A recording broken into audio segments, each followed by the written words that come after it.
Hola, ¿cómo están? Bienvenidos y bienvenidas a este primer episodio, primer podcast de Leer es la Palabra. Mi nombre es Sueca Ríos de la Puente y conduzco este espacio con el escritor y editor Alejandro Lafquén. Alejandro, ¿cómo estás? Bien, ¿y tú, Zoe, cómo estás? Muy contento aquí de estar iniciando este primer programa, este primer podcast de Leer es la Palabra.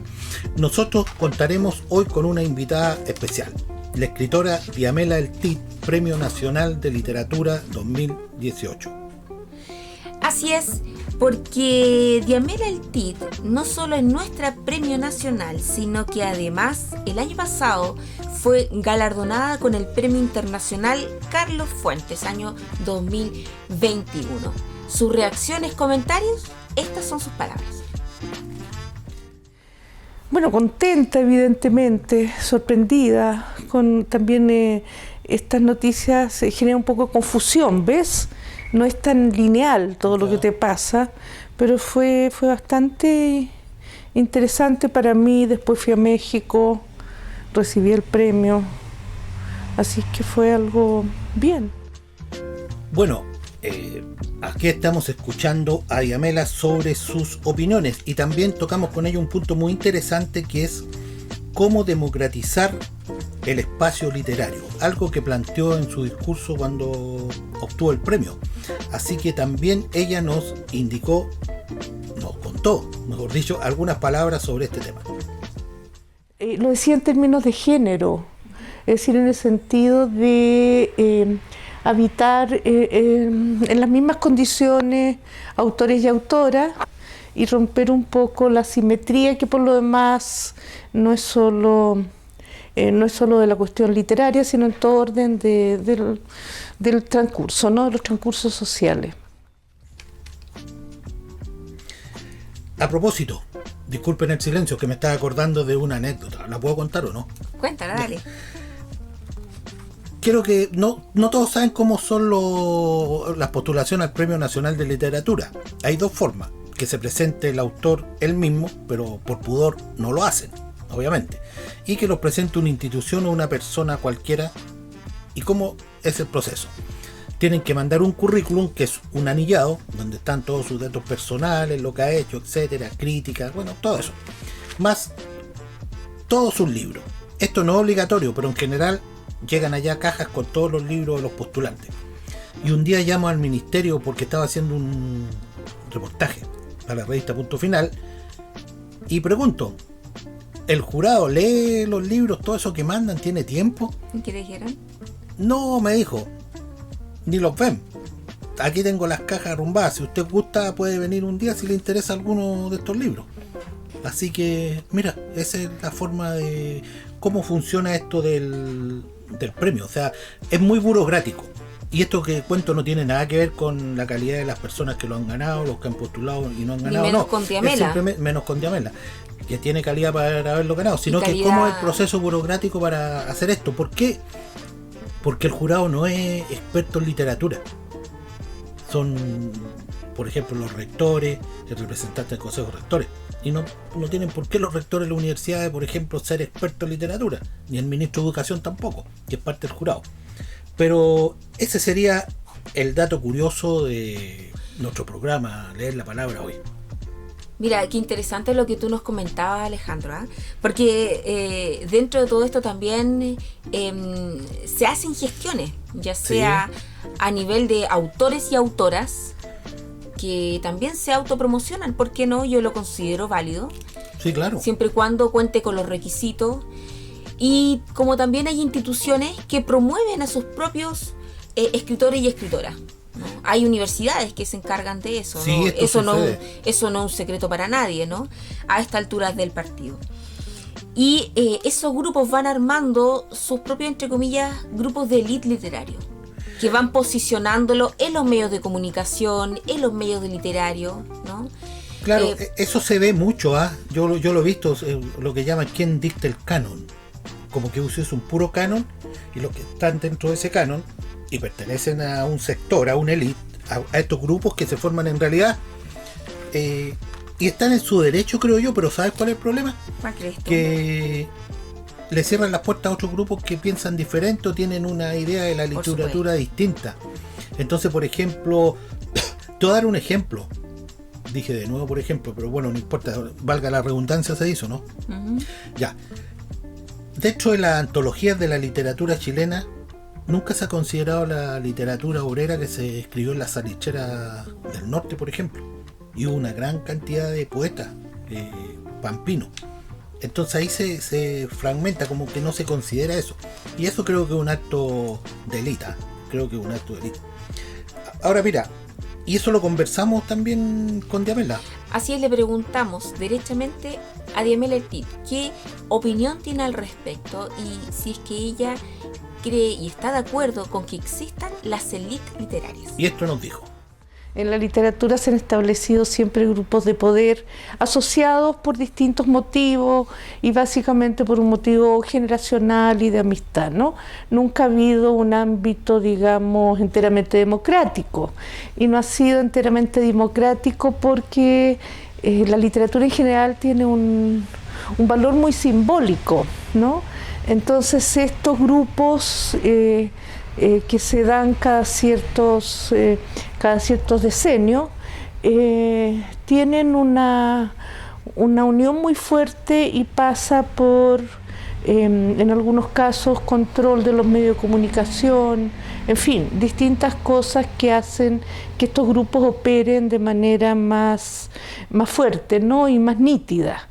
Pero lo que sí hay que señalar que eso ha existido en cada una de las etapas, ¿no? Y generalmente las nuevas generaciones sacan esos grupos de poder y se instalan otros. Entonces en eso no podemos tener ingenuidad, ¿no? Es así, pero lo interesante es que efectivamente puede haber una periferia que de pronto es muy elocuente, ¿no? Literariamente me refiero. Otro tema que estamos conversando hoy tiene que ver con las redes sociales y está relacionado con este asunto de democratizar la literatura, porque las redes sociales han democratizado. ¿En qué sentido?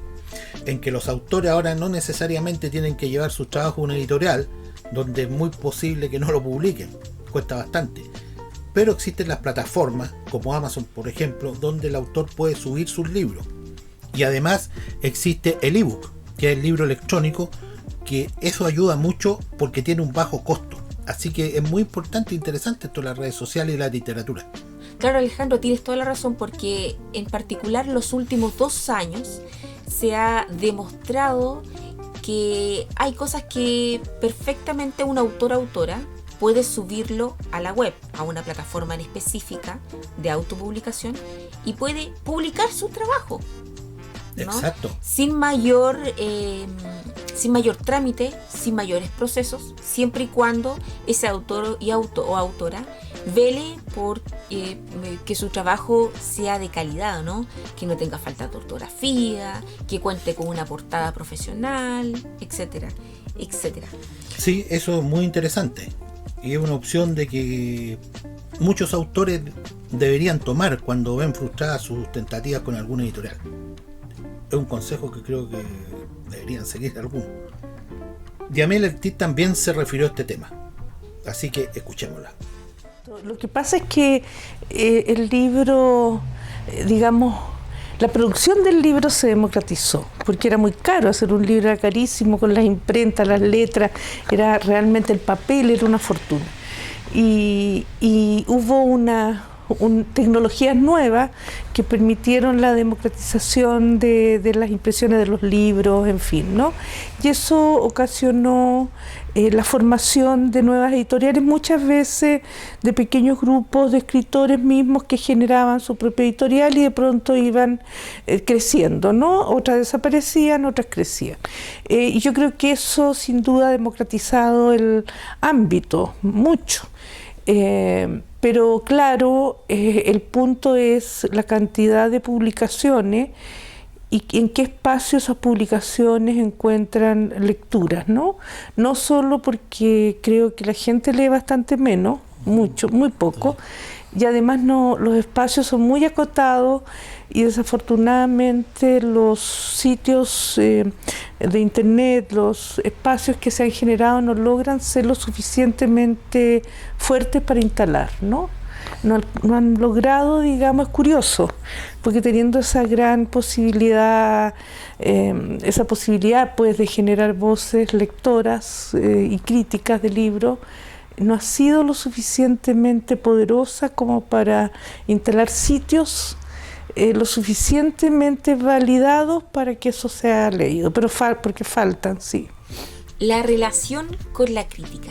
Yo creo que ese es uno de los temas que a todo autor o autora, de la temática que sea, género literario o no literario, es un tema que o le incomoda o le interesa, pero en algún momento de su etapa como escritor es un tema que le llama la atención, ¿no? Porque ser criticado o que tu trabajo literario sea analizado por un crítico o una crítica literaria en un medio de comunicación te puede aportar o restar, ¿o no, Alejandro? Sí, yo creo que la crítica literaria es un tema que se ha discutido bastante. De hecho, no sé si será esta la realidad, pero yo he escuchado más autores que dicen que en Chile no hay crítica literaria, que lo que hay son reseñas y comentarios, lo que también es legítimo, y por lo tanto eso falta. Ahora, yo no sé, es una opinión personal, en cuánto incide la crítica literaria en un autor, de la forma que estas personas la dicen. Es decir, que hay un crítico canónico, como Alone, como lo fue el cura Valente. Yo creo que eso es importante que se defina, no sé, en algún momento. Pero creo que hay, porque también hay un tipo de confusión. Ahora,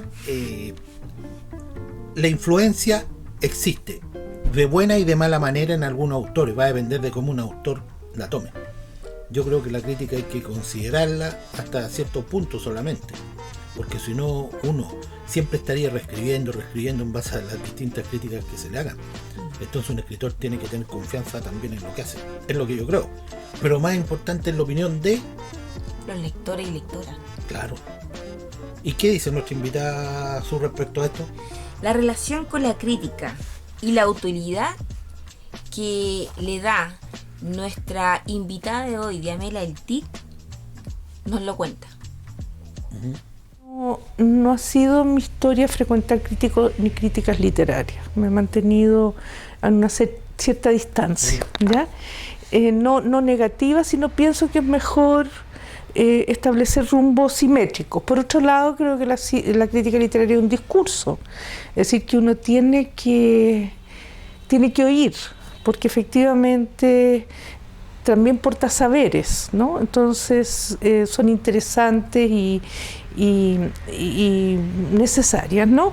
Pero claro, de pronto se junta crítica y amiguismo, yo creo que a eso te refieres, sí. Y la crítica y amiguismo es muy débil, porque puede instalar algo, pero si no se la puede el texto, pues eso va a ser puntual, va a ser su tiempo y de pronto eso se va a desvanecer, ¿no? Pero sí, yo creo que el punto ha sido, digamos, a diferencia, por ejemplo, de Argentina, que muchos de los críticos, de sus críticos, tienen formación académica sobre referentes, ¿no? Sí. Eso no, pero y han ingresado, por ejemplo, en los medios masivos, en el sentido que efectivamente la función periodística es unir lecturas y ciudadanía. Eso es la crítica periodística, una crítica más amplia. Y allá son gente que proviene de las academias y con muy buena formación. Pero acá no se ha dado ese hecho en general, ¿no? Vienen de distintos lugares y ahí se produce este cruce de pronto con algo que es muy perceptible de ver el amiguismo, ¿no? Y efectivamente, bueno, si hay amiguismo se van a reproducir esos amiguismos y son muy fáciles de pesquisar por lo demás. Pero eso es muy puntual, sí. El libro necesita tener herramientas internas para sostenerse para todas las críticas, por decirte, todas, ¿no? Y el tiempo crítico también, ¿no? Que siempre es más allá que la mera publicación de un libro. Así lo veo yo, porque a mí me interesa la historia literaria chilena. Entonces sí veo con una cierta claridad cómo hay obras que se sostienen en su tiempo, los años. En cuanto al autor y la crítica, yo creo que hay que tener una cierta distancia, ¿no? Porque finalmente la gente escribe porque no puede dejar de escribir. Entonces más vale la pena verdaderamente mantener también una cierta distancia pues con la crítica, tan para bien y para mal, porque tiene que ver en definitiva con algo muy personal. Y si tú no te la puedes con una crítica, tienes que dedicarte a otra cosa. Pero yo misma, por experiencia propia, he tenido recepciones críticas muy diversas. Y yo no te digo, no se me movió un pelo, pero si se me movió el lunes, el martes se me quitó. Porque efectivamente uno no puede descansar poner el peso de la escritura en una mirada crítica, ¿no? Entendiendo que uno puede respetarla, puede pensar a partir de lo que se dijo, pero no hay que divinizar la crítica literaria, no habla Dios. En esta entrevista que le hicimos a Diamela Eltit, nos contó un poco sobre su experiencia con el mercado del libro, la industria y también como consejera del libro. Escuchémosla. Personalmente no conozco a nadie que viva de sus libros, yo, salvo bestseller, pero eso pongámoslo al lado, ¿no?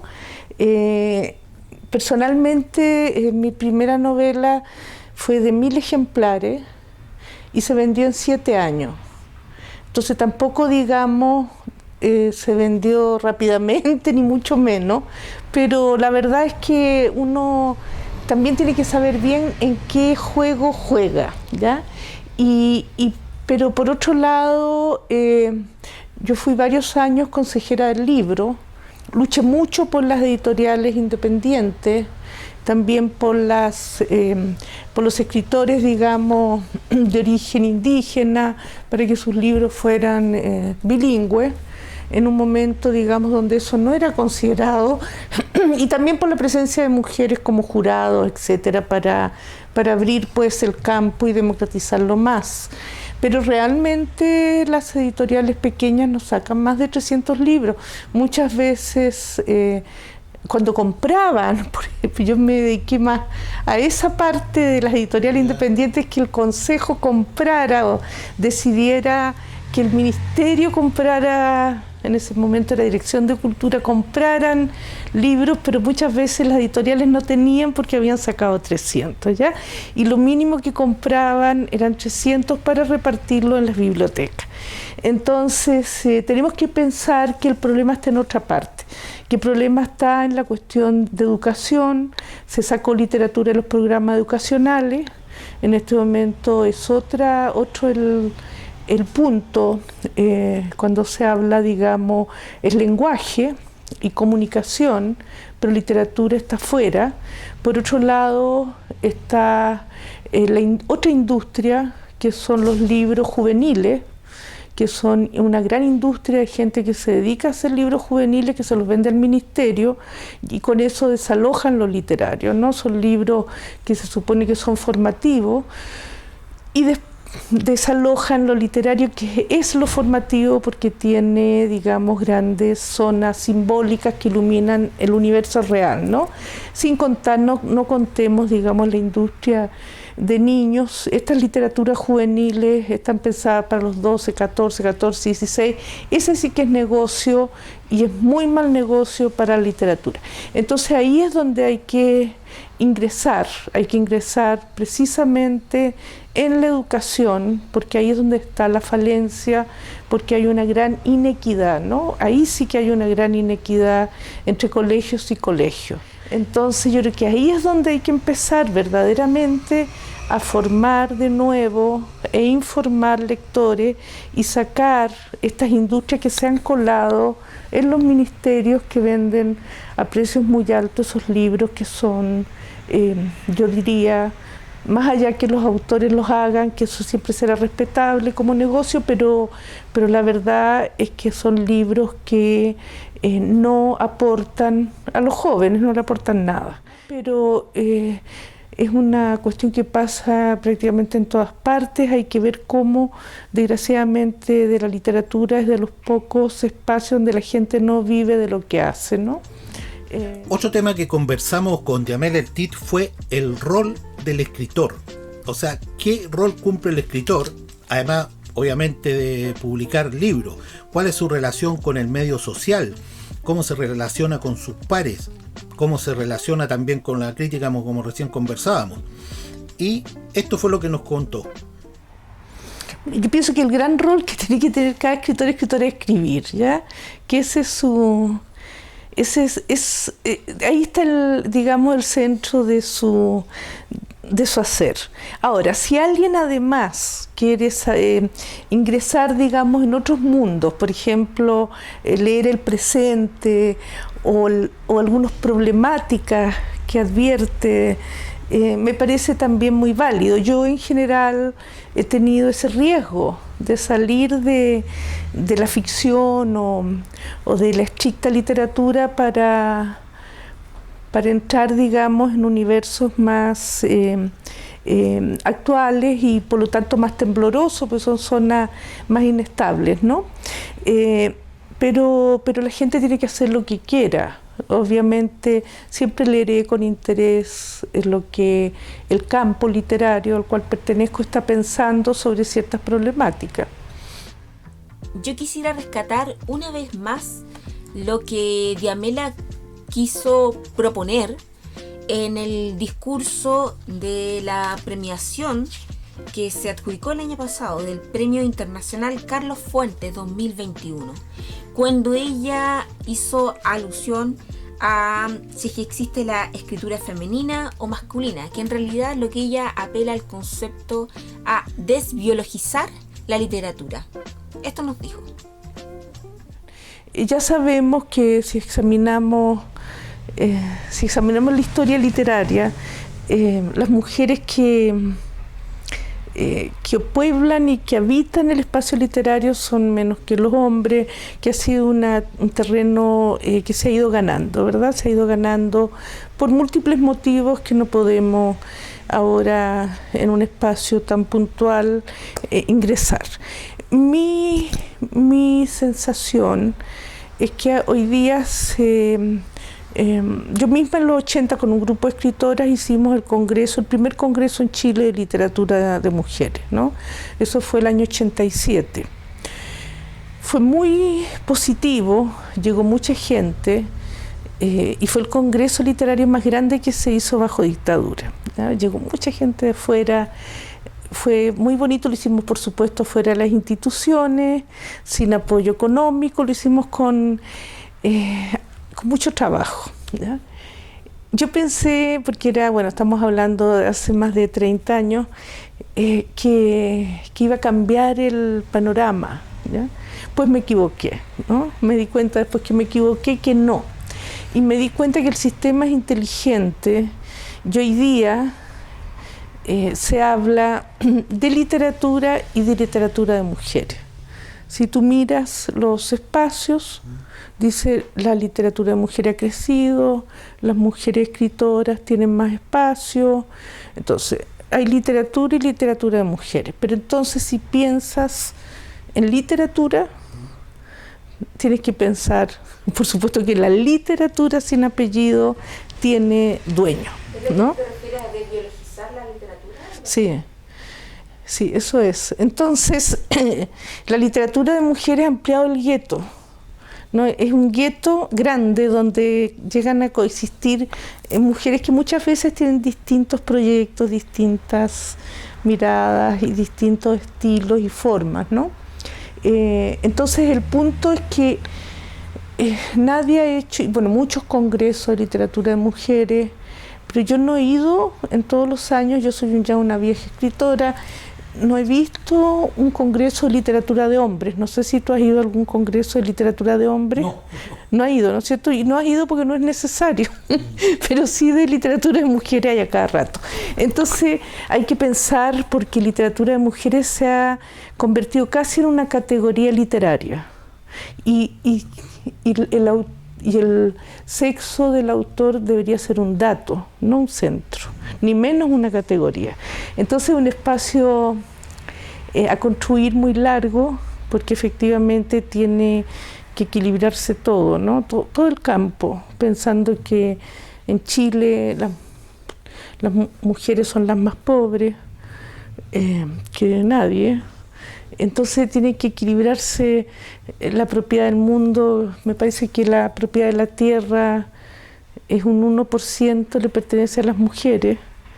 En fin, es un largo camino más allá de que hoy día estamos viviendo un momento muy interesante, pero hay que tener mucho cuidado, como hablábamos delante, con las élites, que no hay un feminismo de élite, un feminismo liberal que esté pensando solo en identidades y dejando de lado algo muy importante, que es la redistribución del dinero, ¿no?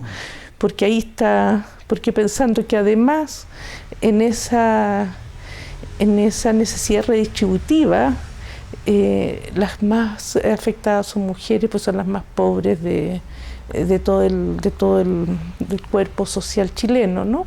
Entonces hay que pensar un feminismo relacional, ¿no? Bien, estamos llegando al término de este primer podcast de Leer en la Palabra, donde estuvimos de invitada a la escritora Premio Nacional Diamela El Tit.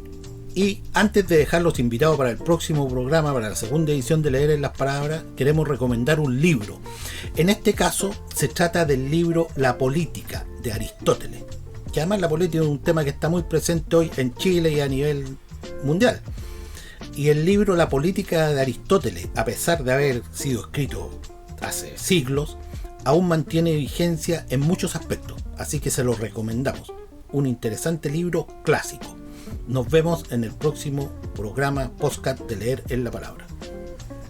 Bueno, el libro La Política sigue más vigente que nunca, y más aún con la contingencia internacional que justo ahora estamos viviendo. Al final de cada capítulo vamos a estar recomendando un libro de acuerdo al tema que tratemos en cada podcast de Leer en la Palabra, o de acuerdo a la contingencia internacional. Antes de cerrar este primer capítulo de Leer en la Palabra, quiero invitarlos e invitarlas a que nos sigan en las redes sociales, en Instagram y en Facebook, y no se olviden que todos los viernes vamos a estar emitiendo un capítulo más de Leer es la Palabra. Un gusto compartir con ustedes, y por cierto esperamos sus comentarios, sus dudas, sus opiniones sobre cada capítulo en nuestras redes sociales. Muchas gracias.